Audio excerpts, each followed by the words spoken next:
Hello friends, Rajasthan GK की इस online classroom series में एक बार पुनः आप सभी का स्वागत। साथियों, अब तक हमने राजस्थान और इंडियन ज्योग्राफी की कुछ क्लासरूम अरेंज की थी। मैं उम्मीद करता हूं कि आपको वो क्लासरूम पसंद आए होंगे, आप उनको लगातार पढ़ रहे होंगे। साथियों, काफ़ी समय से मेरे कुछ जो विद्यार्थी हैं उनकी लगातार ये मांग रही है कि सर राजस्थान इतिहास के कुछ महत्वपूर्ण जो टॉपिक है उनको आप क्लियर करवाएं। तो इसी क्रम में आज हम राजस्थान इतिहास का एक महत्वपूर्ण टॉपिक आपके साथ शेयर करना चाह रहे हैं। आज से हम एक महत्वपूर्ण टॉपिक पढ़ना चाहेंगे और वह टॉपिक ऐसा है जिससे आपको राजस्थान के प्रत्येक एग्ज़ाम में कम से कम 1 से 2 सवाल मिलते ही मिलते हैं। तो ये टॉपिक रहता है साथियों, राजस्थान का एकीकरण। अब एकीकरण जो है इसका बिल्कुल सिंपल सा मतलब आप निकाल पाते हैं। एकीकरण यानी एक करना। अब राजस्थान में किसको एक किया गया? तो जिस समय हमारे यहाँ पर अंग्रेजी सत्ता थी, अंग्रेजी शासनकाल था, उस समय राजस्थान कई सारी देसी रियासतों में बटा हुआ था। आज़ादी के पश्चात इन सभी देसी रियासतों का साथ में कुछ ठिकाने थे और यहाँ पर कुछ केंद्र शासित प्रदेश थे। तो इन सभी को एक करके एक राजस्थान की कल्पना की गई, राजस्थान का निर्माण किया गया। अब जो राजस्थान का एकीकरण हुआ, यह एकीकरण क्या वास्तव में इतना आसान था? अब इस एकीकरण की आवश्यकता क्यों पड़ी? मैं अमूमन क्लासरूम देखता हूं जहां पर आपको सीधे सीधे एकीकरण के 7 चरण जो है उसके बारे में पूर्ण जानकारी दी जाती है। लेकिन हमारे लिए यह समझना भी महत्वपूर्ण है कि ये जो एकीकरण हुआ था वास्तव में इसकी नींव कैसे रखी गई थी, इसकी शुरुआत कहाँ से हुई थी, इस एकीकरण को कौन कौन सी समस्याओं का सामना करना पड़ा था और आखिरकार किस तरह से यह एकीकरण संभव हो पाया था। तो साथियों, सबसे पहले हम बात करना चाहेंगे कि जिस समय हमारे यहाँ पर अंग्रेजी सत्ता थी तो ब्रिटिश शासन हमारे यहाँ चल रहा था, साथ ही साथ हमारे यहाँ पर सामंती शासन भी चल रहा था जो हमें देसी रियासतों के रूप में नज़र आता है। देसी राज्य थे यहाँ पर। अब वो राजा जो हैं, देसी राजा, वो अपने नियम चला रहे थे। वहाँ की जो जनता थी वह जनता लगातार इनसे परेशान थी। तो जनता और राजा के बीच उस समय एक समन्वय नहीं था। अब इस समन्वय को स्थापित करने के लिए ही राजस्थान में कुछ राजनीतिक संगठनों का विकास हुआ। इन राजनीतिक संगठनों का जो उद्देश्य था कि वो जनता और राजा के बीच, जो उस समय के जागीरदार थे, इनके बीच समन्वय स्थापित कर सके। तो पहले हम कुछ ऐसे संगठनों की बात करेंगे जिन्होंने राजा और प्रजा के बीच एक समन्वय की जो है कोशिश की थी। यहीं से कहीं ना कहीं हमें एकीकरण की एक शुरुआत मिलती है। तो साथियों, राजस्थान में राजनीतिक चेतना को जागृत करने के लिए काफ़ी सारे संगठनों का निर्माण हुआ था। ऐसा ही एक संगठन था जिसको हमने कहा था राजस्थान सेवा संघ। राजस्थान सेवा संघ। तो जिस समय हमारे यहाँ पर जो सामंती शासन था, जो जागीरदार थे, तो जागीरदारों और उनकी जो प्रजा है, उन प्रजा के बीच में मैत्री संबंध स्थापित करने के उद्देश्य से, जो जागीरदार थे, जागीरदारों और उसकी जो प्रजा है, उस प्रजा के बीच में मैत्री संबंध स्थापित करने के उद्देश्य से राजस्थान सेवा संघ का गठन किया गया। अब इसकी जो राजस्थान सेवा संघ है, इसकी स्थापना कब की गई? तो इसकी स्थापना होती है साथियों 1919 में। 1919 में राजस्थान सेवा संघ की स्थापना होती है। कहाँ होती है? तो ये स्थापना की जाती है वर्धा में। और वर्धा कहाँ पर है? वर्धा रहता है आपका महाराष्ट्र में। अब ये जो राजस्थान सेवा संघ है, तो राजस्थान सेवा संघ बनाने का जो पहला विचार, जो पहली कल्पना आई थी, वो विजय सिंह पथिक के मन में आई थी।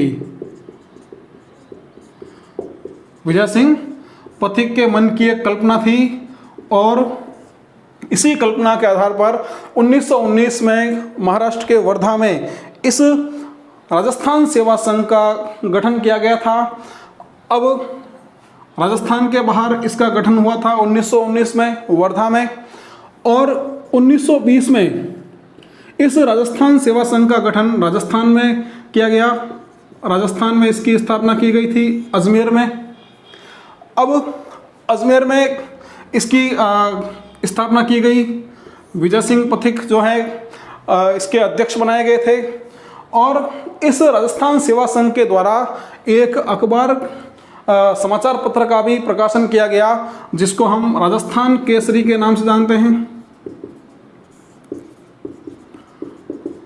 राजस्थान केसरी के नाम से इस समाचार पत्र को जाना जाता है जिसका संपादक बनाया गया था विजय सिंह पथिक को। काफ़ी बार यह सवाल आता है कि विजय सिंह पथिक द्वारा संपादित जो अखबार है वो कौन सा है, तो वो रहता है राजस्थान केसरी। अब राजस्थान में जब इसकी स्थापना हुई अजमेर में, तो अजमेर में स्थापना होने के बाद इसने सबसे पहले जो बिजोलिया किसान आंदोलन है, अजमेर में राजस्थान सेवा संघ की स्थापना 1920 में होने के बाद इसने बिजोलिया किसान आंदोलन का नेतृत्व किया था। बिजोलिया किसान आंदोलन का नेतृत्व इस संगठन ने किया था। तो अब राजस्थान में जो जागीरदार हैं, जागीरदारों और प्रजा के बीच एक समन्वय स्थापित करने के लिए जिस संगठन की स्थापना की गई वह संगठन था राजस्थान सेवा संघ। अब जो राजस्थान के देसी रियासतों के कुछ कर्मठ कार्यकर्ता थे, इन कर्मठ कार्यकर्ताओं के द्वारा रियासतों का जो रियासतें थी उन रियासतों में एक उत्तरदायी शासन की स्थापना करने के लिए और रियासत के जो लोग हैं उन लोगों को कांग्रेस का सदस्य बनाने के लिए एक और संगठन की स्थापना की गई और वह संगठन था राजपूताना मध्य भारत सभा। राजपूताना मध्य भारत सभा। तो ये जो राजपूताना मध्य भारत सभा है, इस सभा का जो गठन है ये किया गया था 1918 में। जो देसी रियासतों के कुछ कार्यकर्ता थे, देसी रियासतों के जो कर्मठ कार्यकर्ता थे, कर्मठ कार्यकर्ताओं द्वारा इस राजपूताना मध्य भारत सभा का गठन किया गया था। और ये जो मध्य भारत राजपूताना मध्य भारत सभा है, इसका जो मुख्य उद्देश्य था ये था कि रियासतों में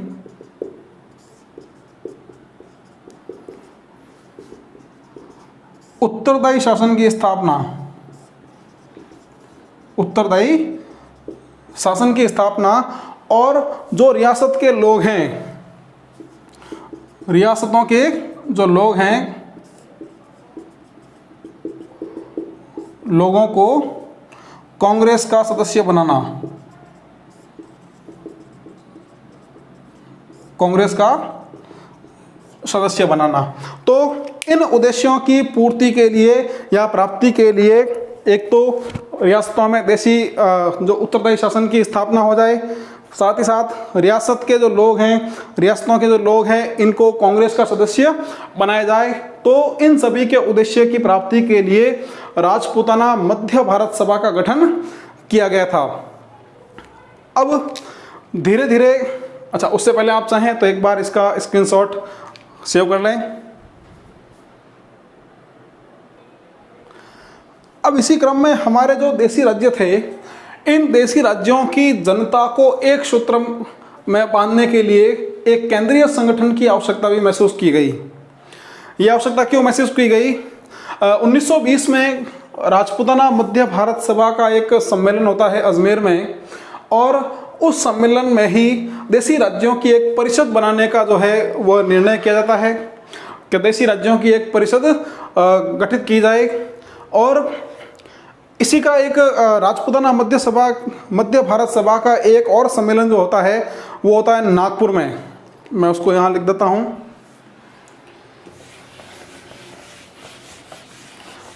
राजपूताना मध्य भारत सभा जो रियासतों में उत्तरदायी शासन की स्थापना करने के लिए और रियासतों के लोगों को कांग्रेस का सदस्य बनाने के उद्देश्य से इस राजपूताना मध्य भारत सभा का गठन किया गया था।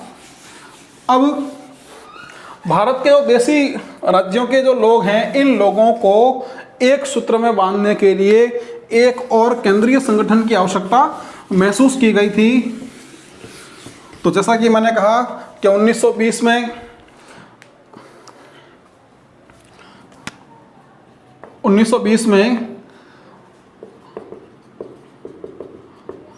राजपूताना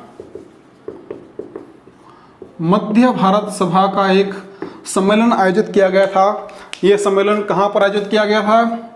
यह किया गया था अजमेर में। और इस सम्मेलन में जो है देशी राज्यों की एक परिषद बनाने का निश्चय किया गया। देशी राज्यों की परिषद बनाने का निश्चय किया गया। अब ये जो है ऐसे ख्याल कहीं ना कहीं हमारी इन सभी देशी रियासतों को एक करने का ही जो है उद्देश्य लेकर चल रही थी। अब 1920 में 27 दिसंबर 1920, महत्वपूर्ण तारीख आप ध्यान रखना, 27 दिसंबर 1920 राजपूताना मध्य भारत सभा का एक और जो है सभा का आयोजन होता है, वो होता है नागपुर में। राजपूताना मध्य भारत सभा का एक सभा आयोजित होती है नागपुर में। और इस नागपुर सभा में एक लाइन कही जाती है कि उस समय की जो कांग्रेस थी, वह कांग्रेस इन देशी राज्यों को इतना महत्व नहीं दे रही थी। जो कांग्रेस थी, तत्कालीन कांग्रेस, वो इन देशी रियासतों की जो बातें हैं, उन बातों को इतना अधिक विशेष महत्व नहीं दे रही थी। तो इस सभा में कहा गया कि जो हमारी देशी रियासतें हैं, जो अलग अलग देशी रियासतें हैं, अलग अलग जो देशी रियासतें हैं, इन देशी रियासतों को जो है कांग्रेस इतना अधिक महत्व नहीं देती। तो अगर इन सभी देशी रियासतों का, जो देशी राज्य है, इनका एक संगठन बना दिया जाए, देशी राज्यों का संगठन बनने से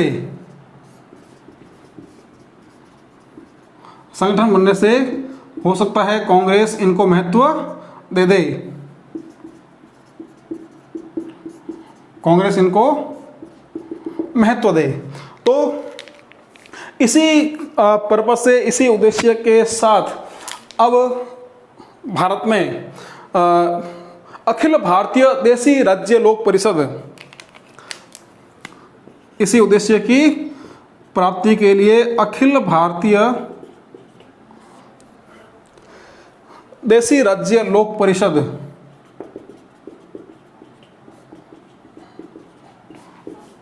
देशी राज्य लोक परिषद की स्थापना की जाती है। तो इसका उद्देश्य क्या होगा कि ये भारत के जो समस्त देशी राज्य हैं, उन सभी देशी राज्यों को एक सूत्र में बांधे, उनको इकट्ठा करे, उनका एक संगठन बने, और जिन संगठन की मांगे, जिनको महत्व यह कांग्रेस दे सके। ये जो अखिल भारतीय देशी राज्य लोक परिषद थी, इस लोक परिषद के गठन के बाद इसका जो पहला अधिवेशन है, यह अधिवेशन 1927 में गुजरात में प्रस्तावित किया गया। 1927 में गुजरात में यह अधिवेशन प्रस्तावित किया गया, लेकिन गुजरात में भयंकर बाढ़ के कारण इस अधिवेशन को टाल दिया गया।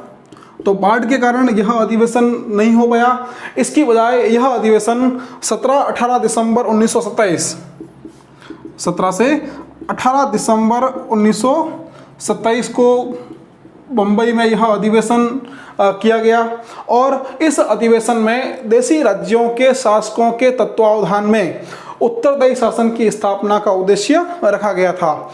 कि यहाँ पर जितने सभी देसी रियासतें हैं उन सभी देसी राज्यों के, देसी रियासतों के शासकों के तत्वावधान में उत्तरदायी शासन की स्थापना का उद्देश्य रखा गया था।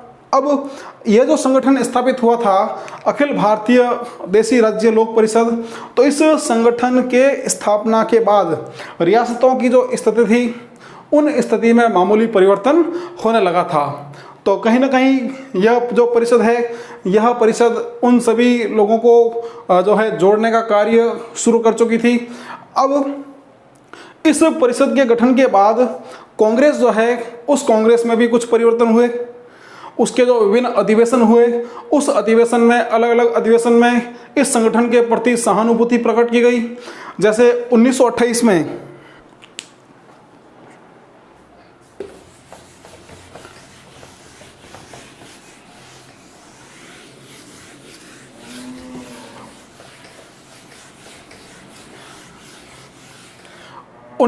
में जो कांग्रेस का अधिवेशन हुआ था, इस अधिवेशन में 1928 में जो कांग्रेस का अधिवेशन हुआ था, तो इस अधिवेशन में उत्तरदायी शासन के लिए राज्यों की जनता द्वारा जो किया जा रहा शांतिपूर्ण संघर्ष था, तो उस शांतिपूर्ण संघर्ष के प्रति कांग्रेस की सहानुभूति प्रदान की गई। यानी अब कहीं ना कहीं कांग्रेस जो है वो इस जो परिषद है, इस परिषद के प्रति जो है झुकाव उत्पन्न कर रही थी। तो 1928 के कांग्रेस अधिवेशन में पहली बार कांग्रेस ने जनता द्वारा जो शांतिपूर्ण संघर्ष किया जा रहा था उत्तरदायी शासन के लिए, उसके प्रति अपनी सहानुभूति प्रकट की थी। अब जुलाई 1936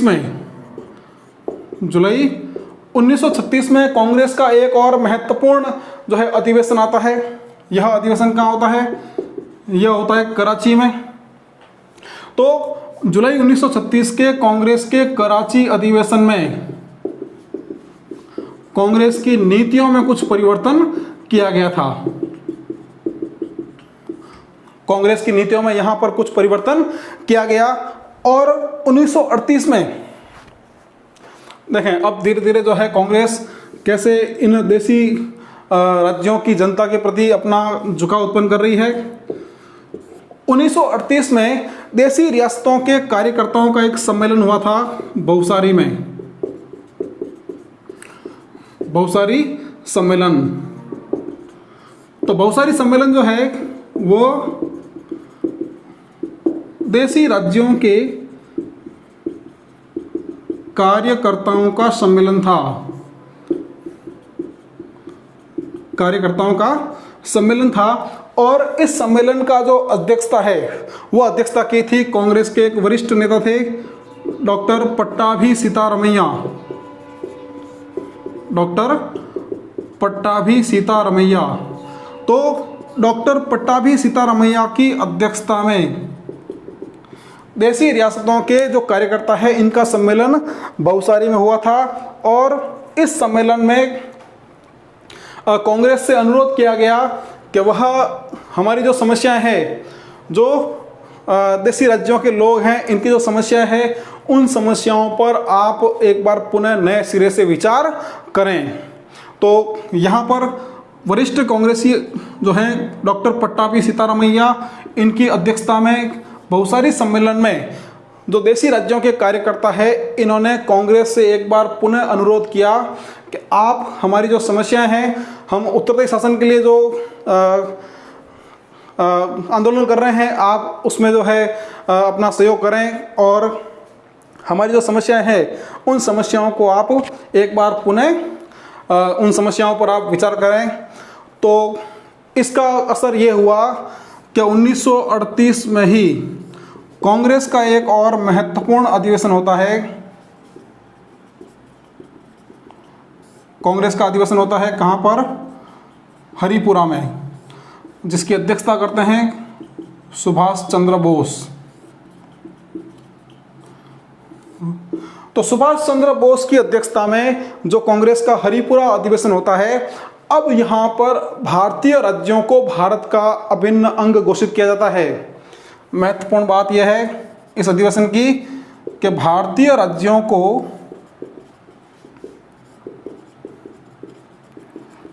भारतीय राज्यों को भारत का अभिन्न अंग घोषित किया जाता है।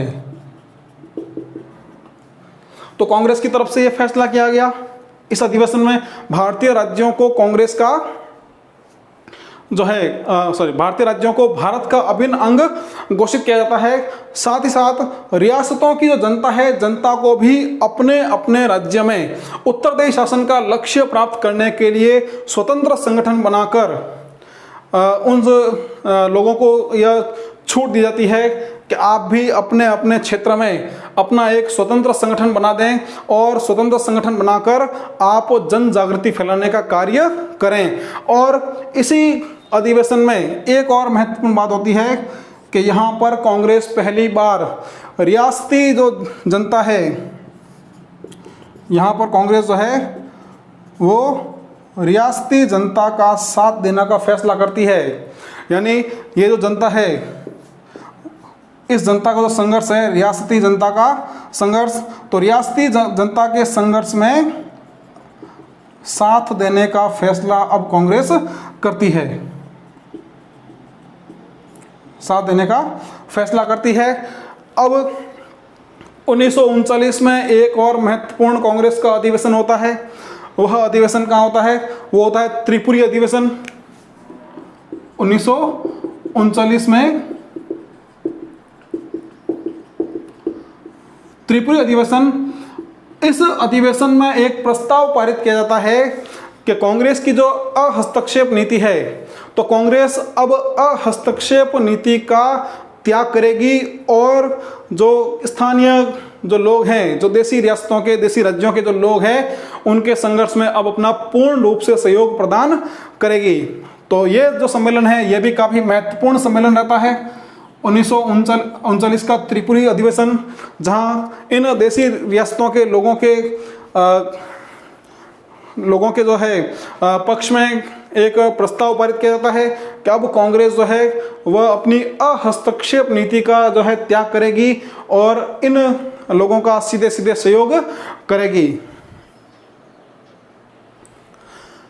1938 में इस तरह से जो कांग्रेस का साथ इन देसी रियासतों के लोगों को मिलने लगा था, तो यहाँ के जो लोग हैं, उन स्थानीय नेताओं ने अपने अपने राज्यों में कुछ क्षेत्रीय संगठन बनाकर, ये जो छोटी इकाइयाँ थी, क्षेत्रीय संगठन थे, ये अखिल भारतीय राज्य लोक परिषद जो थी, अखिल भारतीय देसी राज्य लोक परिषद, उसकी ही स्थानीय इकाइयाँ थी। और इन इकाइयों को हम प्रजामंडल के नाम से जानते हैं, प्रजामंडल या प्रजा परिषद। तो अब इन सभी देसी रियासतों में 1938 के बाद, हालांकि कुछ प्रजामंडल इससे पहले से कार्यरत थे, लेकिन 1938 के बाद हमारे यहाँ पर लगभग सभी देसी रियासतों में इन प्रजामंडलों की स्थापना की गई। और प्रजामंडलों की स्थापना के बाद जो स्थानीय नेता थे, वो स्थानीय नेता अपने अपने साधनों से, अपने अपने तरीके से यहाँ पर उत्तरदायी शासन की मांग करने लगे थे।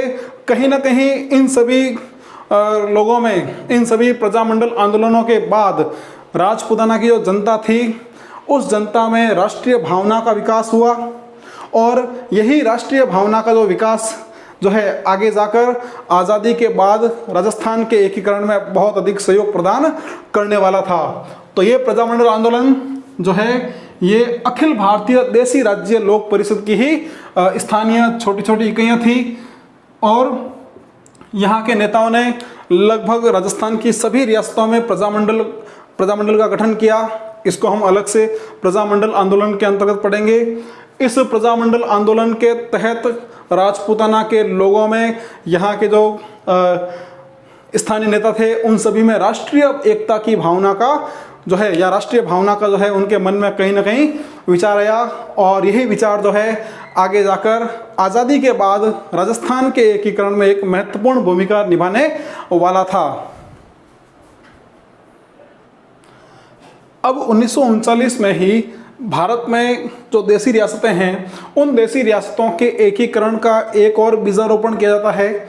और वह बीजारोपण किसके द्वारा किया जाता है, अब हम उसकी बात करने वाले हैं। साथियों, 1939 में भारत के तत्कालीन वायसराय थे लॉर्ड लिनलिथगो। लॉर्ड लिनलिथगो ने उस समय के जो सभी देसी रियासतें थी उन देसी रियासतों के एकीकरण का आह्वान किया था। अब इसके पीछे उनकी क्या मंशा थी उसको हम पढ़ेंगे। तो 1939 में वायसराय थे लॉर्ड लिनलिथगो। तो लॉर्ड लिनलिथगो ने उस समय की सभी जो देसी रियासतें हैं सभी रियासतों के एकीकरण का आह्वान किया था। अब ये आह्वान क्यों किया गया था? आपको पता है कि 1939 में द्वितीय विश्व युद्ध शुरू हो गया था और द्वितीय विश्व युद्ध शुरू होने के कुछ समय पश्चात भारत ने भी इस युद्ध में भाग लेने का फैसला किया था और भारत यह युद्ध इंग्लैंड की तरफ से लड़ रहा था। तो अब भारत में अपने औपनिवेशिक हितों की सुरक्षा के लिए इस एकीकरण के पश्चात इन सभी रियासतों को एक सामूहिक बफर स्टेट के रूप में वह लॉर्ड लिनलिथगो उपयोग में लेना चाहते थे। तो बफर स्टेट के रूप में अपने औपनिवेशिक हितों की सुरक्षा के लिए लॉर्ड लिनलिथगो ने इन सभी देसी रियासतों के एकीकरण का आह्वान किया था। लेकिन यहाँ के जो देसी राजा थे उन राजाओं ने अपने अपने निजी स्वार्थ के कारण इस आह्वान को जो है नहीं माना। अब जुलाई 1945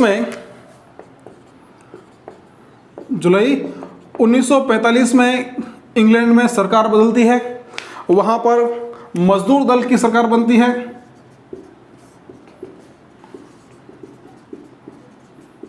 मजदूर दल की सरकार बनती है। इससे पहले वहाँ पर जो प्रधानमंत्री है वो होते हैं विंस्टन चर्चिल। तो विंस्टन चर्चिल के स्थान पर अब मजदूर दल के क्लीमेंट एटली ये इंग्लैंड के नए प्रधानमंत्री बनते हैं। अब क्लीमेंट एटली जब प्रधानमंत्री बने उसी समय भारत में कैबिनेट मिशन भी था और भारत में इस दौरान कैबिनेट मिशन के जो प्रस्ताव थे इन प्रस्तावों को मुस्लिम लीग ने अस्वीकार किया। मुस्लिम लीग ने कैबिनेट मिशन के प्रस्तावों को अस्वीकार किया था और इन्होंने मुस्लिम लीग ने भारत में एक सीधे सीधे आंदोलन की चेतावनी दे दी थी। सीधे सीधे आंदोलन की चेतावनी दी और इस चेतावनी के बाद अब भारत में सांप्रदायिक दंगे भड़क गए। सांप्रदायिक दंगे यहाँ पर भड़क गए और इन सांप्रदायिक दंगों की जो सूचना है यह सूचना पहुंच गई क्लीमेंट एटली के पास जो इंग्लैंड के उस समय के प्रधानमंत्री थे। अब जब क्लीमेंट एटली के पास यह सूचना पहुंची तो उन्होंने अब भारत में शीघ्र सरकार के गठन का दबाव बनाया। इन्होंने इन दंगों के बाद भारत में सरकार के गठन का दबाव बनाया और इस दबाव के फलस्वरूप अब भारत में संविधान निर्मात्री सभा का गठन किया गया। भारत में संविधान निर्मात्री सभा का गठन किया गया। कब किया गया था? ये 9 दिसंबर 1946 को। संविधान निर्मात्री सभा 9 दिसंबर 1946 और संविधान निर्मात्री सभा के गठन के बाद इसने अपना कार्य प्रारंभ कर दिया। अब 20 फरवरी 1947 एक और महत्वपूर्ण दिन ध्यान रखना।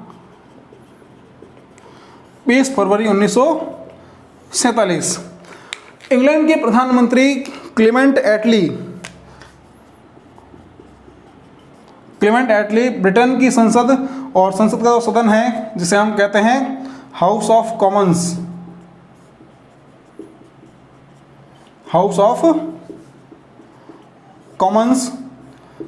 ब्रिटिश संसद का ये भाग है।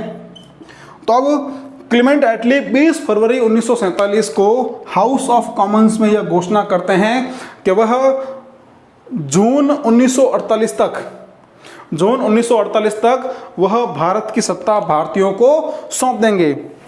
अब भारत में तत्कालीन वायसराय थे लॉर्ड वेवल।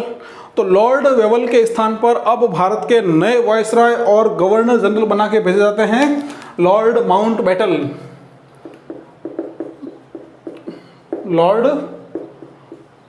माउंटबेटन अब ये भारत के नए वायसराय बन के आते हैं, वायसराय एवं गवर्नर जनरल। और लॉर्ड माउंटबेटन के आने के बाद अब भारत जो है यह 15 अगस्त 1947 को स्वतंत्र भी हो जाता है और साथ ही साथ भारत और पाकिस्तान के रूप में इसके दो टुकड़े भी हो जाते हैं। तो लॉर्ड माउंटबेटन के काल में भारत जो है 15 अगस्त 1947 को आज़ाद हो गया। अब अंग्रेज यहाँ से चले गए, लेकिन अंग्रेजों ने जाते जाते हमारे लिए और समस्याएं खड़ी कर दी। और वो समस्या क्या थी, इसको भी हम समझेंगे। अंग्रेजों ने जो उस समय का स्वतंत्रता अधिनियम था 1947, उसकी एक धारा थी 8। उस धारा में एक लाइन उन्होंने लिखी जो बाद में भारत के एकीकरण के दौरान काफ़ी जो है परेशानियों वाली रही थी। और वो लाइन क्या थी, तो साथियों जब अंग्रेज भारत छोड़कर गए थे तब उन्होंने भारतीय स्वतंत्रता अधिनियम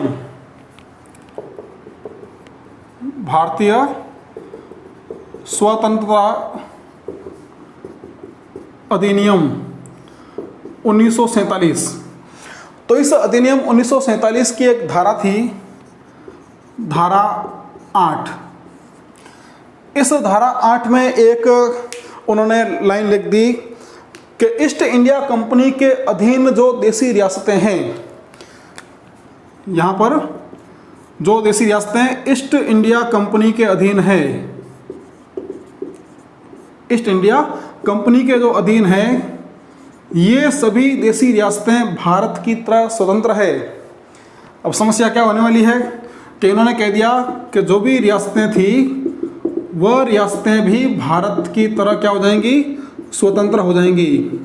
अब इसका मतलब ये हुआ कि उस समय भारत का विभाजन हो गया था। अब इन रियासतों को छूट मिल गई थी कि ये रियासतें अब चाहें तो भारत में भी शामिल हो सकती है, भारत के अलावा ये चाहें तो ये पाकिस्तान में भी शामिल हो सकती है, या ये जो रियासतें हैं ये रियासतें अपना स्वतंत्र अस्तित्व रख सकती है। तो ये समस्या अब इन्होंने अंग्रेजों ने भारत के लिए खड़ी कर दी कि उन्होंने जो स्वतंत्रता अधिनियम 1947 था उसकी धारा 8 में यह लिख दिया कि जो देसी रियासतें ईस्ट इंडिया कंपनी के अधीन हैं तो वे रियासतें भी भारत की तरह स्वतंत्र है। अब वे चाहें तो वहाँ के जो शासक हैं वो चाहते तो भारत में शामिल हो जाएं, वो चाहें तो पाकिस्तान में शामिल हो जाएं, या वो चाहें तो वह स्वतंत्र अस्तित्व भी अपना रख सकती है। अब भारत सरकार ने एक महत्वपूर्ण कदम उठाया। उस समय इन देसी रियासतों पर नियंत्रण रखने के लिए जो राजनीतिक विभाग था, देसी रियासतों पर नियंत्रण रखने के लिए जो राजनीतिक विभाग था, इस राजनीतिक विभाग की जगह अब हमारे यहाँ पर स्थापित किया गया रियासती सचिवालय या रियासती विभाग। रियासती विभाग तो अब राजनीतिक विभाग जो उस समय देसी रियासतों पर नियंत्रण रखने वाला था उसकी जगह अब हमारे यहाँ पर रियासती विभाग की स्थापना की गई। और इस रियासती विभाग के जो अध्यक्ष बनाए गए थे, तो अध्यक्ष बनाया गया था सरदार वल्लभ भाई पटेल को। सरदार वल्लभ भाई पटेल को इसका अध्यक्ष बनाया गया। और इस रियासती विभाग का सचिव बनाया गया था वीपी मेनन को। वीपी मेनन। तो यह रियासती विभाग जो है अस्तित्व में आ गया सरदार वल्लभ भाई पटेल को इसका अध्यक्ष बनाया गया और वीपी मेनन को इसका सचिव बनाया गया। अब इसी रियासती विभाग की एक महत्वपूर्ण बैठक जो श्रीनगर में होती है, तो इसकी जो बैठक आयोजित की गई थी श्रीनगर में, और वहाँ पर एक महत्वपूर्ण निर्णय लिया गया। क्या था वो निर्णय? इस निर्णय के अंतर्गत अब ये कहा गया कि भारत की देशी रियासतों में केवल वो ही देशी रियासतें अपना स्वतंत्र अस्तित्व रख सकती है जिसकी आबादी, जो श्रीनगर की बैठक जो हुई थी उसमें यह निर्णय लिया गया कि केवल वही देशी रियासत अब अपना स्वतंत्र अस्तित्व रख सकती है जिसकी आबादी कम से कम 10 लाख, आबादी 10 लाख या इससे अधिक हो, और उसकी जो वार्षिक आय है, वार्षिक आय, तो ये वार्षिक आय कम से कम 1 करोड़ रुपए होनी चाहिए, 1 करोड़ या उससे अधिक। अब जो रियासती विभाग था, रियासती विभाग द्वारा जब ये महत्वपूर्ण निर्णय लिया गया, तब राजस्थान में इस शर्त को पूरा करने वाली केवल 4 रियासतें थी। और वो 4 रियासतें कौन कौन थी? जिनकी आबादी कम से कम 10 लाख से अधिक थी और जिनकी वार्षिक आय कम से कम 1 करोड़ से अधिक थी। तो ये 4 रियासतें थी: जयपुर, जोधपुर,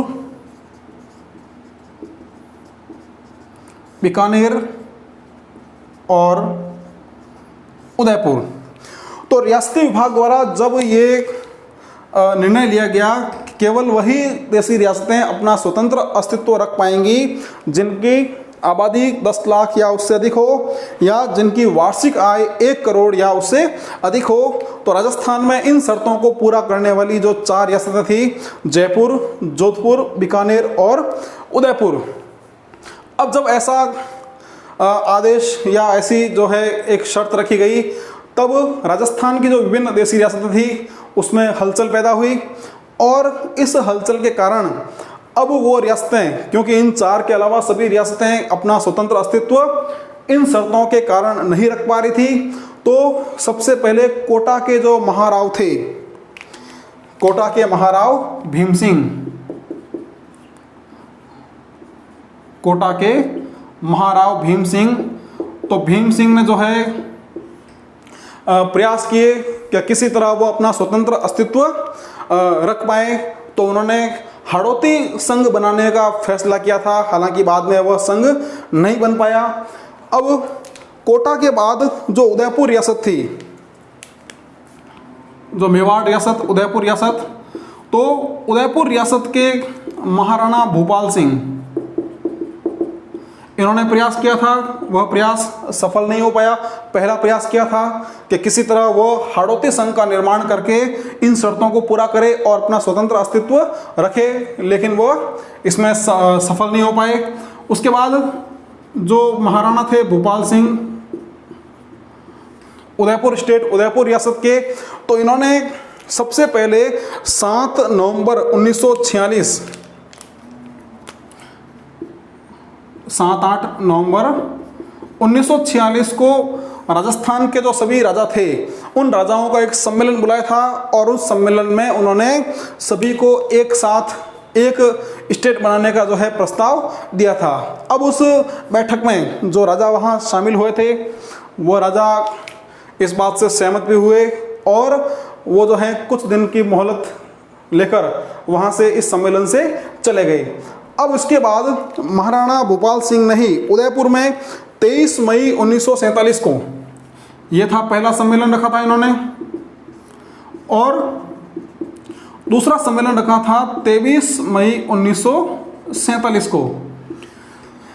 अब इस 23 मई 1947 को महाराणा भूपाल सिंह एक बार फिर से राजस्थान के सभी राजाओं को इकट्ठा करते हैं और इकट्ठा करने के बाद वो इन लोगों को एक चेतावनी देते हैं कि यदि हमने अपनी रियासतों की एक यूनियन नहीं बनाई, हमने अपनी सभी रियासतों को एक नहीं किया, तो ये रियासतें जो है अपना अस्तित्व खो देंगी, क्योंकि ये सभी रियासतें अलग अलग रूप में इन शर्तों को पूरा नहीं कर पा रही है तो वो जो है अपना स्वतंत्र अस्तित्व नहीं रख पाएगी।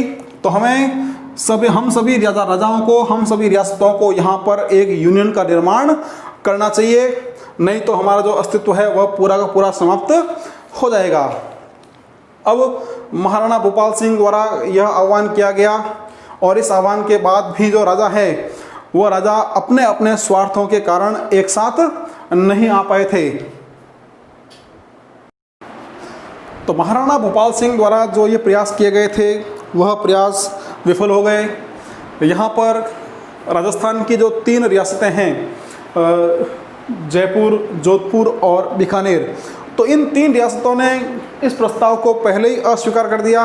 बाकी जो राजा थे उन राजाओं ने यहाँ पर एकीकृत राजस्थान की जो कल्पना इन्होंने की थी उसको मान भी लिया था, लेकिन जैसा मैंने अभी कहा कि अपने अपने स्वार्थों के कारण, राजाओं के स्वार्थों के कारण ये जो प्रयास था यह प्रयास विफल रहा था। अब अखिल भारतीय देशी राज्य लोक परिषद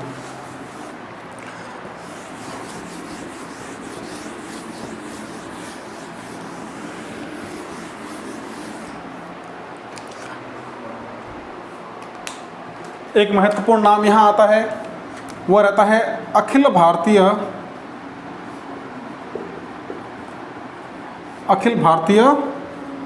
देशी राज्य लोक परिषद।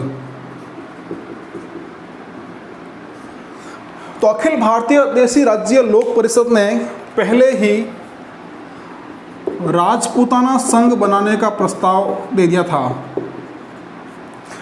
राजपूताना संघ बनाने का प्रस्ताव अखिल भारतीय देशी राज्य लोक परिषद के द्वारा दिया गया था और इसी प्रांतीय सभा के प्रस्ताव के आधार पर, प्रांतीय जो सभा थी इस सभा के प्रस्ताव के आधार पर अब एकीकृत राजस्थान बनाने की जो कल्पना थी, एकीकृत राजस्थान बनाने की जो कल्पना इन्होंने की थी वह कल्पना अब आज़ादी के बाद साकार हो गई थी। एकीकरण के साथ विभिन्न चरण हुए, उस चरणों के अंत में एकीकृत राजस्थान जो है वो निर्मित हो गया था। अब जिस समय भारत स्वतंत्र हुआ तो आज़ादी के समय, जिस समय भारत स्वतंत्र हुआ तो उस आज़ादी के समय यदि हम बात करते हैं भारत की, ये हम बात कर रहे हैं आज़ादी के समय की, तो आज़ादी के समय भारत में कुल 565 रियासतें थी। 565 रियासतें भारत में थी और इन रियासतों में से 562 रियासतों ने उस विलय पत्र पर हस्ताक्षर कर दिया। तो 562 रियासतों ने विलय पत्र पर जो है अपने हस्ताक्षर कर दिए, ये विलय में शामिल हो गई थी। यहाँ पर ध्यान देने योग्य बात है कि भारत की 3 रियासतें थी जो उस समय शामिल नहीं हुई थी। ये रियासतें कौन कौन सी थी? ये थी कश्मीर, कश्मीर के अलावा थी हैदराबाद और तीसरी थी जूनागढ़। जूनागढ़ कहाँ पर? जूनागढ़ है गुजरात में। तो जिस समय विलय हुआ था तो विलय पत्र पर इन 3 रियासतों को छोड़कर, 3 रियासतें कश्मीर, हैदराबाद और जूनागढ़, तो इन 3 रियासतों के अलावा 562 रियासतों ने उस समय विलय पत्र पर हस्ताक्षर कर दिया था। और भारत में यदि हम बात करते हैं कि भारत की उस समय सबसे बड़ी रियासत कौन सी थी, तो हैदराबाद जो है यह भारत की सबसे बड़ी रियासत थी। हैदराबाद सबसे बड़ी रियासत थी। और इसी क्रम में बात करें कि भारत की सबसे छोटी रियासत कौन सी थी? भारत की सबसे छोटी रियासत, तो सबसे छोटी जो रियासत है यह थी बिलावरी। बिलावरी कहाँ पर? मध्य प्रदेश। बिलावरी मध्य प्रदेश। तो ये हमने बात की कि आज़ादी के समय भारत में कुल कितनी रियासतें थी? तो आज़ादी के समय 565 रियासतें थी, जिसमें से 3 रियासतों को छोड़कर, कश्मीर, हैदराबाद और जूनागढ़, इन 3 रियासतों को छोड़कर बाकी सभी ने विलय पत्र पर हस्ताक्षर कर दिया। हालांकि बाद में जो ये रियासतें हैं वो भी इस अखंड भारत में जुड़ गई थी। और इन 565 में से हैदराबाद सबसे बड़ी रियासत थी और मध्य प्रदेश की बिलावरी यह भारत की सबसे छोटी रियासत थी। ये तो हमने बात की भारत की। अब अगर हम बात करते हैं राजस्थान की, कि आज़ादी के समय राजस्थान में कितनी रियासतें थी, कितने ठिकाने यहाँ पर थे और कितने यहाँ पर केंद्र शासित प्रदेश थे। महत्वपूर्ण सवाल बनता है, कई बार एग्जाम में पूछा गया है। हालांकि यह चैप्टर खत्म हो जाएगा, उसके बाद हम इस टॉपिक से संबंधित जो महत्वपूर्ण सवाल है जो विभिन्न एग्जाम में पूछे गए हैं या आने वाले एग्जाम में जो संभावित प्रश्न है उसकी हम विस्तार से चर्चा करेंगे। तो हम बात कर लेते हैं आज़ादी के समय राजस्थान में। आज़ादी के समय राजस्थान में तो देखें, राजस्थान में उस समय कुल 19 देशी रियासतें थी। 19 देशी रियासतें। इन 19 में से 16 रियासतें राजपूत रियासतें थी, 2 रियासतें जाट और 1 मुस्लिम।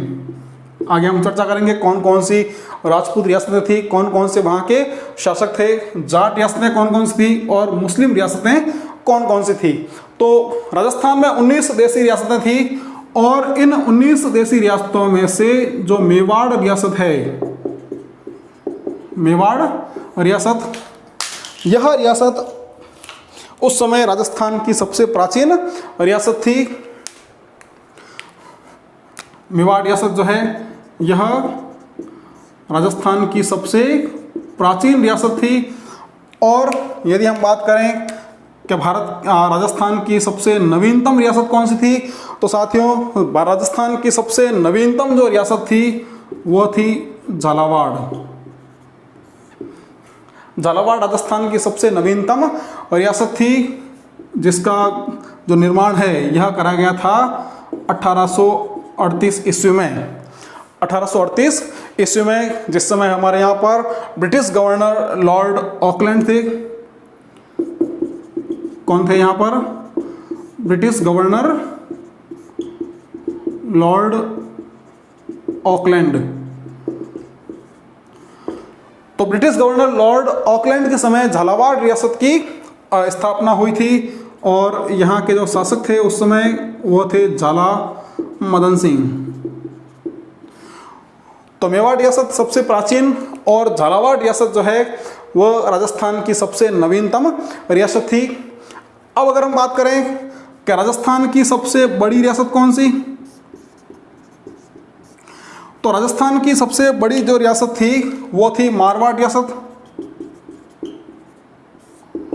मारवाड़ रियासत। और ये रियासत बड़ी किस में थी? ये थी क्षेत्रफल में। तो क्षेत्रफल में सबसे जो बड़ी रियासत है वह है मारवाड़ रियासत। और अगर हम बात करते हैं जनसंख्या में, तो जयपुर रियासत जो है यह जनसंख्या में सबसे बड़ी रियासत थी। जनसंख्या में सबसे बड़ी रियासत। अब इसी तरह हम बात करें कि राजस्थान की सबसे छोटी रियासत कौन सी, तो उस समय राजस्थान की सबसे छोटी रियासत थी शाहपुरा। शाहपुरा वर्तमान में भीलवाड़ा में है। तो शाहपुरा रियासत जो है यह उस समय राजस्थान की सबसे छोटी रियासत थी। तो आज़ादी के समय राजस्थान में 19 देशी रियासतें, 16 राजपूत रियासतें, 2 जाट रियासतें और 1 मुस्लिम रियासत, मेवाड़ जिसमें सबसे प्राचीन रियासत थी, गुहिल द्वारा जिसकी स्थापना की गई थी, और झालावाड़ जो है यह राजस्थान की सबसे नवीनतम रियासत है। 1838 ईस्वी में ब्रिटिश गवर्नर लॉर्ड ऑकलैंड के द्वारा इनकी स्थापना की गई थी। झाला मदन सिंह उस समय झालावाड़ के शासक थे स्थापना के समय। क्षेत्रफल में सबसे बड़ी रियासत की बात करते हैं तो मारवाड़ रियासत सबसे बड़ी और जनसंख्या में जयपुर रियासत सबसे बड़ी है। आज़ादी के समय, आज़ादी से पहले 1941 में जो जनगणना हुई थी, उस जनगणना के अनुसार जयपुर की जो जनसंख्या थी लगभग 30 लाख के आसपास थी। और इन सब में सबसे छोटी रियासत जो शाहपुरा रियासत ये थी। तो ये तो हो गई 19 देसी रियासतें। अब इन 19 देसी रियासतों के अलावा हमारे यहाँ पर थे 3 ठिकाने।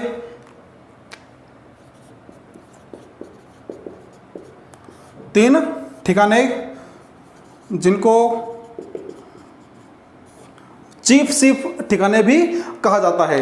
अब एक बात और महत्वपूर्ण साथियों यहाँ पर ध्यान देने योग्य है कि जो देसी रियासतें हैं, इन देसी रियासतों को तोपों की सलामी दी जाती थी। ये जो रियासतें हैं, इन रियासतों को देसी जो तोपों की सलामी दी जाती थी, इसलिए इनको कहते हैं, जो रियासतें हैं जिनको तोपों की सलामी दी जाती थी, इनको कहा जाता है सैल्यूट स्टेट। सैल्यूट स्टेट यानी जिनको तोपों की सलामी दी जाती थी। अब इन 19 रियासतों में से 2 रियासतें ऐसी थी जिनको तोपों की सलामी नहीं दी जाती है। आप मुझे कमेंट बॉक्स में कमेंट करके बताएंगे कि कौन सी 2 रियासतें हैं जिनको तोपों की सलामी नहीं दी जाती थी, या जो सैल्यूट स्टेट नहीं थे। और जो चीफ सीफ ठिकाने थे, इन ठिकानों को तोपों की सलामी नहीं दी जाती थी। ध्यान रखना, इनको तोपों की सलामी नहीं दी जाती। देसी रियासतों को तोपों की सलामी, जिनको सैल्यूट स्टेट कहा जाता था, इनमें से 2 रियासतें जिनको तोपों की सलामी नहीं दी जाती थी। वो आंसर आप मुझे कमेंट बॉक्स में बताएंगे कि कौन सी देसी रियासतों को तोपों की सलामी नहीं मिलती थी उस समय। और जो 3 ठिकाने हैं, इन ठिकानों को तोपों की सलामी नहीं दी जाती थी। इनको कहते थे non salute state. Non salute state काफ़ी महत्वपूर्ण रहता है ये भी। अब हम देखते हैं कि ये 3 ठिकाने कौन कौन से थे। तो जो ठिकाने हैं उनमें पहला ठिकाना था कुशलगढ़। कुशलगढ़ कहाँ पर? बांसवाड़ा में। उसके बाद नीमराणा अलवर में। और तीसरा ठिकाना था लावा। तो लावा जो उस समय जयपुर रियासत में था, वर्तमान में आप बात करेंगे तो वर्तमान में यह टोंक जिले में है। जिस समय एकीकरण हुआ था उस समय लावा जो है वो जयपुर रियासत के अंतर्गत था, जो ठिकाना लावा ठिकाना है। अब जैसा कि हम कहें, यदि सवाल आ जाए कि इन ठिकानों में सबसे बड़ा ठिकाना कौन सा, तो जिस ठिकाने का नाम सबसे बड़ा, आपको याद रखने का तरीका मालूम हो जाएगा कि जिस ठिकाने का नाम सबसे बड़ा है वह उस समय सबसे बड़ा ठिकाना था, और जिस ठिकाने का नाम सबसे छोटा है यह सबसे छोटा ठिकाना था। तो ये उस समय के 3 ठिकाने, 19 देसी रियासतें, 3 ठिकाने, और एक था केंद्र शासित प्रदेश। एक था केंद्र शासित प्रदेश, और यह था अजमेर मेरवाड़ा। अजमेर मेरवाड़ा। तो ये राजस्थान की स्थिति थी जिस समय राजस्थान स्वतंत्र हुआ। तो स्वतंत्रता के समय 19 देसी रियासतें, 3 ठिकाने और एक केंद्र शासित प्रदेश उस समय था, जिनका एकीकरण 7 विभिन्न चरणों के दौरान पूर्ण हुआ। आप चाहें तो एक बार इसका स्क्रीनशॉट सेव कर लें। चलिए साथियों, यहाँ तक आपने नोट कर लिया होगा। मैं पहले कह चुका हूँ कि यह राजस्थान इतिहास का एक महत्वपूर्ण टॉपिक है, जहाँ से आपको राजस्थान के प्रत्येक एग्ज़ाम में कम से कम एक सवाल आपको मिलता ही मिलता है। तो आप इस टॉपिक को बहुत अच्छे से पढ़ें, अच्छे से इसको याद करें। पूरी कोशिश रहेगी कि हम बिल्कुल सरल शब्दों में आपको यह जानकारी प्रदान कर पाएँ। चलिए, ये हमने बात की कि आज़ादी के समय राजस्थान में कौन कौन से रियासतें थी, उसमें सबसे बड़ी कौन सी, सबसे छोटी कौन सी। अब हम बात करेंगे कि आज़ादी के समय जो हमारे यहाँ पर देसी रियासतें थी, उन देसी रियासतों के राजा कौन थे, शासक कौन थे, जो ठिकाने थे वहाँ पर शासक कौन थे। तो देखें, पहले हम बात करते हैं रियासतों की। तो रियासतों में सबसे पहले जयपुर रियासत। तो जयपुर रियासत में महाराजा मानसिंह द्वितीय, जयपुर में महाराजा मानसिंह द्वितीय। उसके बाद बात करते हैं हम उदयपुर मेवाड़ रियासत। तो यहाँ पर थे महाराणा भूपाल सिंह,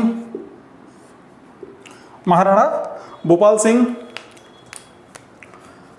उसके बाद हम बात करते हैं मारवाड़ रियासत या जोधपुर रियासत। तो यहाँ पर थे महाराजा हनुमंत सिंह, महाराजा हनुमंत सिंह, जिनको हनूत सिंह भी कहा जाता है, हनुमंत सिंह या हनूत सिंह। उसके बाद बात करें हम कोटा की। तो कोटा के शासक थे महाराव भीम सिंह, महाराव भीम सिंह। उसके बाद हम बात करें अगर करौली की, तो करौली के शासक थे महाराजा गणेशपाल वासुदेव। तो करौली के शासक महाराजा गणेशपाल वासुदेव। फिर अगर बात करें बीकानेर की, तो बीकानेर के महाराजा थे शार्दुल सिंह, बीकानेर के महाराजा शार्दुल सिंह। तो साथियों, यहाँ पर फिर से एक महत्वपूर्ण सवाल बन के आता है महाराजा शार्दुल सिंह का, कि जब देसी रियासतों का एकीकरण शुरू होने वाला था, तो महाराजा शार्दुल सिंह ही पहले देसी रियासतों के शासक थे जिन्होंने विलय पत्र पर हस्ताक्षर किए थे। तो सवाल यदि आपका आता है कि विलय पत्र पर सबसे पहले हस्ताक्षर करने वाले कौन से शासक थे, तो वो थे बीकानेर के महाराजा शार्दुल सिंह, जिन्होंने 7 अगस्त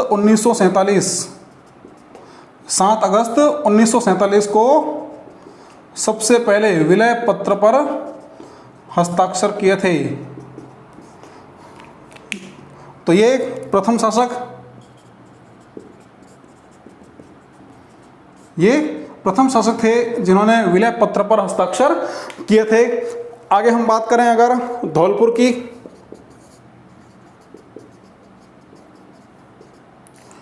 तो धौलपुर के शासक थे उदयभान सिंह, महाराजा उदयभान सिंह।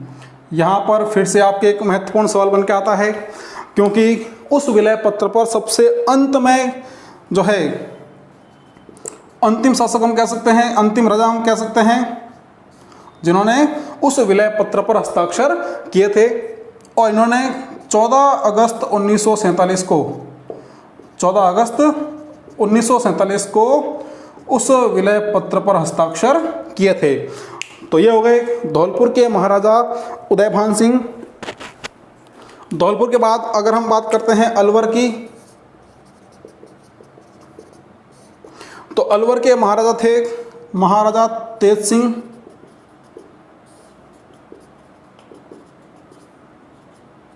महाराजा तेज सिंह। ये बात हो गई। आप चाहें तो एक बार इसका स्क्रीनशॉट सेव कर लें। अलवर के बाद हम बात करते हैं डूंगरपुर की। तो डूंगरपुर के शासक थे उस समय महारावल लक्ष्मण सिंह। महारावल लक्ष्मण सिंह। महारावल लक्ष्मण सिंह। अब एक और महत्वपूर्ण जो शासक आते हैं वो आते हैं बांसवाड़ा के, और इनका नाम था महारावल चंद्रवीर सिंह। महारावल चंद्रवीर सिंह। इनसे संबंधित एक सवाल एकीकरण में महत्वपूर्ण बनता है, क्योंकि जब महारावल चंद्रवीर सिंह उस विलय पत्र पर हस्ताक्षर कर रहे थे, तब विलय पत्र पर हस्ताक्षर करते हुए इन्होंने एक लाइन कही थी कि मैं अपने डेथ वारंट पर हस्ताक्षर कर रहा हूं। तो ये सवाल कई बार पूछा जाता है कि कौन से शासक ने कहा था कि मैं अपने डेथ वारंट पर हस्ताक्षर कर रहा हूं, तो वो थे बांसवाड़ा के महारावल चंद्रवीर सिंह। इसको आप ध्यान रखें। उसके बाद हम बात करते हैं जैसलमेर की। तो जैसलमेर के शासक थे महाराजा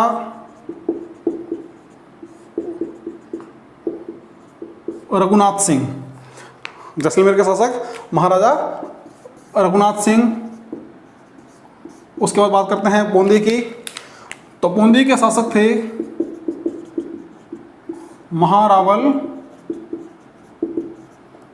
बहादुर सिंह। महारावल बहादुर सिंह। बूंदी के बाद हम बात करेंगे झालावाड़ की।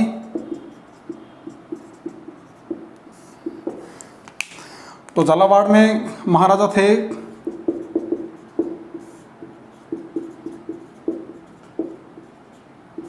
हरिश्चंद्र। हरिश्चंद्र के नाम पर कोटा में एक बांध बना हुआ है, हरिश्चंद्र बांध, काली सिंध नदी पर। हमने भूगोल के अंतर्गत पढ़ा है राजस्थान की नदियों में।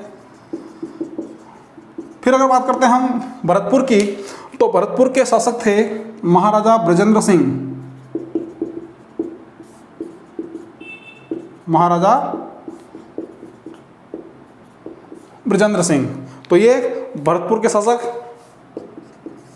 उसके बाद बात करते हैं हम प्रतापगढ़ की।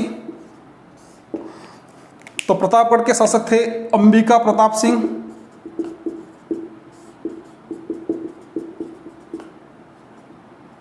अंबिका प्रताप सिंह। अब प्रतापगढ़ के बाद हम बात करें शाहपुरा की। तो शाहपुरा के शासक थे राव सुदर्शन सिंह।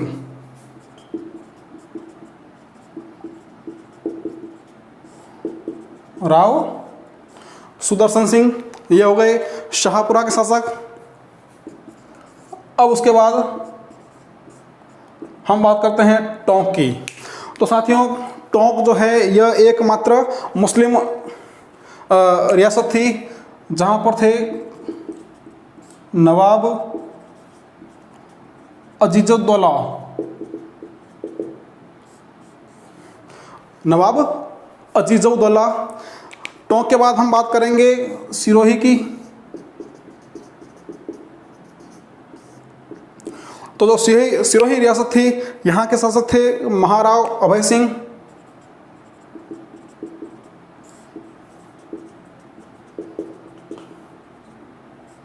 महाराव अभय सिंह। और जो अंतिम रियासत थी वह थी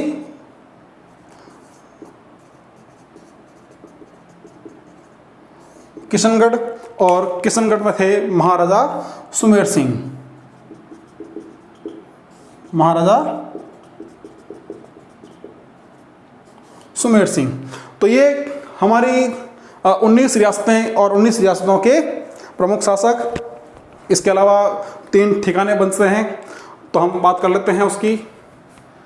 मैं ठिकानों के जो शासक हैं उनको यहाँ पे लिख देता हूँ। आप अपने नोट्स में इनको रेगुलर बनाए रखना। तो जो 3 ठिकाने थे, उन ठिकानों में पहला ठिकाना था नीमराना। ठिकाना पहला था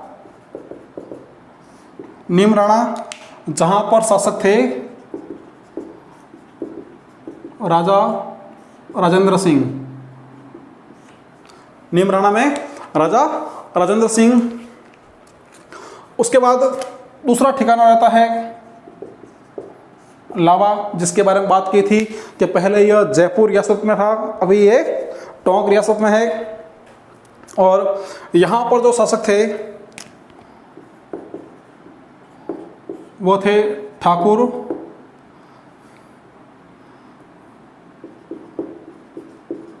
व संदीप सिंह। ठाकुर व संदीप सिंह, सॉरी व संप्रदीप सिंह, व संप्रदीप सिंह। तो ये हो गए लावा। लावा जो जयपुर रियासत में था, अभी वर्तमान में ये टोंक में है। और अंतिम जो रहता है वो रहता है कुशलगढ़। और कुशलगढ़ में जो थे वो थे राव हरेंद्र कुमार सिंह। राव हरेंद्र कुमार सिंह। तो ये हमने राजस्थान के 9 रियासतें और 3 ठिकाने और आज़ादी के समय जो है इन रियासतों और ठिकानों के शासक, आज़ादी के समय जो इन रियासतों के शासक थे। अब आप चाहें तो एक बार इसका स्क्रीनशॉट सेव कर लें, नोट कर लिया होगा आपने। तो साथियों, आज की जो क्लास हमारी हुई है, जो विशेष क्लास हुई है, वो हमने राजस्थान एकीकरण के पहले भाग की चर्चा की है। इस भाग में हमने अब तक भारत की स्वतंत्रता तक की बात की है और आज़ादी तक, जब हमारे पास 19 रियासतें, 3 ठिकाने और एक केंद्र शासित प्रदेश था। अब हम जो अगला चैप्टर, अगली जो क्लास हमारी रहेगी एकीकरण का भाग 2, उसमें हम बात करेंगे एकीकरण के उन 7 चरणों की, जिन चरणों के अंतर्गत हमें वर्तमान राजस्थान प्राप्त हुआ है। मैं उम्मीद करता हूँ कि भूगोल के अलावा, जैसा कि हमने आज इतिहास विषय की एक विशेष क्लास आपके लिए अरेंज की है, तो आपको यह क्लास पसंद आई होगी। और अगर आपको यह क्लास पसंद आई है तो आप इसे अधिक से अधिक मित्रों तक शेयर करें। इस चैनल को आप सब्सक्राइब जरूर करें। अगला जो हमारा पार्ट है उसको लेकर हम बहुत जल्द आपसे फिर मिलेंगे, जिसमें हम राजस्थान के एकीकरण के 7 चरणों का पूर्ण व्याख्यान करेंगे। तो अगली क्लास तक आप सभी इस क्लास को, आज की क्लास को अधिक से अधिक मित्रों तक शेयर करें और हमारे इस अलग प्रयोग को आप जरूर पसंद करेंगे। अगली क्लास तक आपका बहुत बहुत धन्यवाद। Thank you.